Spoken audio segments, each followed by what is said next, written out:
14 साल का वनवास ही क्यों मांगा? 15 मांग ली थी, 20 मांग ली थी, 14 साल ही क्यों?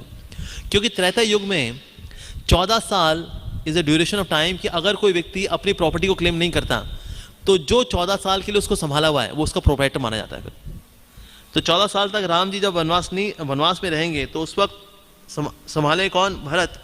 तो इसलिए अयोध्या फिर किसकी हो जाएगी? भरत की। कि अगर ऐसा होता है कि भरत बोल देता है कि ठीक है फॉर टाइम बीइंग मैं संभालता हूं, और टाइम बीइंग भी अगर करते हैं तो भी सारा राजपाट भरत के पास आ जाएगा। क्यों? क्योंकि भरत ने 14 साल संभाल लिया। जो द्वापर युग आता है तो 13 साल हो जाता है, तो इसलिए पांडवों को वनवास मिला 13 साल का। कलयुग में है 12 साल।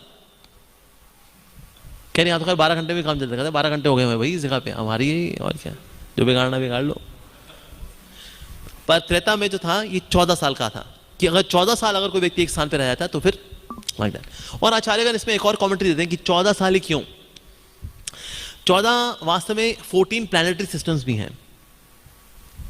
सीता मैया का राम जी के साथ 14 साल वनवास करना और सारी कठिनाइयों को झेलते हुए उनको पार करते हुए वापस अयोध्या आना 14 साल, ये वास्तव में क्या प्रतिरूपित करता है कि जीवात्मा को इस प्रकार से 14 प्लैनेटरी सिस्टम्स की यानी कि 14 जो भुवन हैं इनको पार करते हुए, सारे अवरोधों को पार करते हुए भगवत धाम वापस जाना होता है। तो इसीलिए 14, तो इसलिए जीवात्मा को सारे 14 प्लैनेटरी सिस्टम पार करने पड़ते हैं। And then finally we reach Krishna the supreme lord और श्री राम। जैसे प्रभुपाद जी किसी ने पूछा था why you travel so much Swami ji, आप इतना सफर क्यों करते हैं स्वामी जी? तो प्रभुपाद ने कहा मैं इतना सफर इसलिए करता हूं ताकि आपका जो 14 भुवन में जो सफर है उसको रोक सकूं।